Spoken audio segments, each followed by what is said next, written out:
6-9. All right, we're going to switch things over to baseball, but not baseball in America. There is a new documentary on Netflix about the growth of baseball in a small corner of India called Manipur.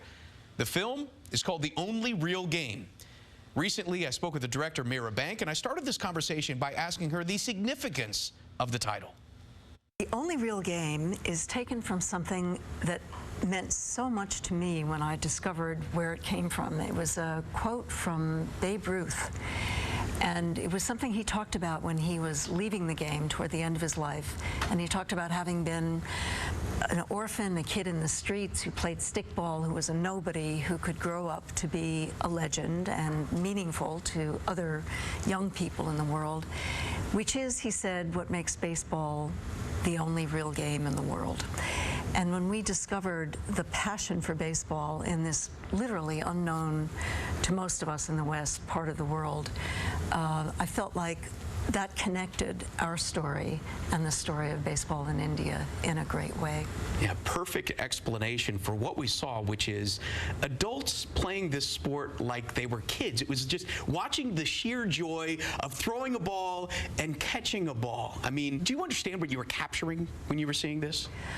Well, of course, when we first went there, we knew that there were people playing, but we had no idea the extent of the love for the game and also the skills because of the length of time that people had been playing. So from the first day that we arrived until, you know, over the course of several years when we were working on the film, what we saw was a kind of growth of the attachment to the game and team spirit and people's commitment to play this game despite all the hardships that they're living with. And a ton of hardships. And in a corner of the world that is, from sports world, it would be cricket and soccer. And now you introduce a new sport, more or less, baseball. Do you think that the appeal of this sport was really what drove people, or was it the appeal of what America represents? Well, it's a very good question. In one way or another, people have been playing baseball at least since the Second World War. One of the sequences in the film shows us two wonderful World War II vets, both of whom were in that part of the world and who played baseball during the Second World War. They were there in support of the British.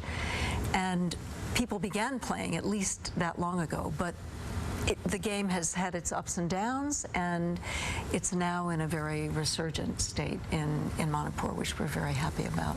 In that country, in that state, AIDS is an epidemic. I guess unemployment is at 25%. We complain about 5% unemployment here. There are 500,000 people that are unemployed there. I mean, drug addiction is rampant. They're living under a tyrannical rule of the army. It seems like for more than 100 years, it seems like they have grown up generation after generation of feeling helpless. And now does this sport give them an opportunity to, maybe as all sports give us, a little discipline, a path, a goal to achieve? Well, I think the sport opens up, quite apart from everything else, a tremendous sense of sort of joy and cohesion. And for whatever reason, baseball represents something very free to people in Manipur. I think you hit on something very real about the discipline and the sort of team, unifying kind of team demand of a sport like baseball, which honors the achievement of the individual and the achievement of the team. And that may be something that Manipuris are particularly attracted to, given the situation they're living in. I think the situation there is somewhat better now than it was when we were filming. I think with Modi's government and sort of new policies, things have loosened up somewhat, but it is still largely under occupation, both by the Indian Army and by various state militias, you know, sanctioned by the central government. And so Manipuris feel that they are not living their own fully free life and making their own choices in the way that they would like to be able to. And sport has a kind of, if you will, spiritual relevance for them, and they're very good at sports. They're wonderful sportsmen. Well, we know baseball has kind of been on the forefront of making changes here in America, certainly with Jackie Robinson in 1947. We saw a little hint of that in your documentary as well, didn't we?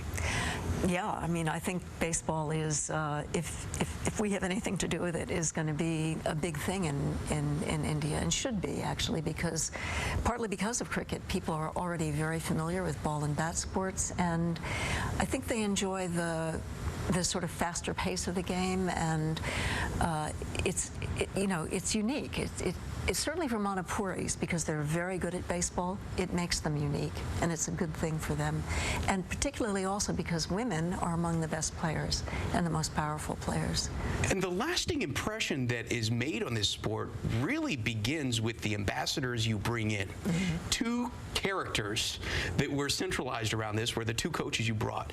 In very different ways, they both shared the same passion for this sport, and that seemed to be something that just kind of permeates throughout the entire film. Phenomenal men, both of them, David Palese and Jeff Bergeman.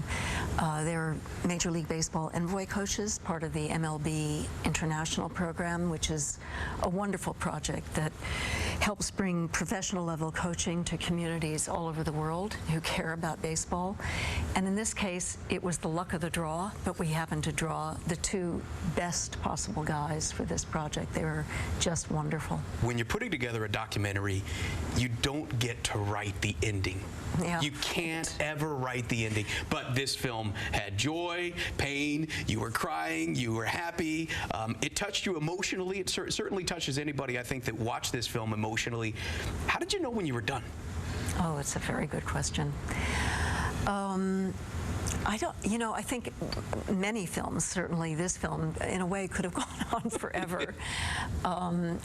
But when the kids were turned down, when they were not able to come, except for one man, Geet, who did make it to New York, to Yankee Stadium, to the Harlem RBI program, which is a great baseball program, we felt that we had, in a way, we had brought everything full circle.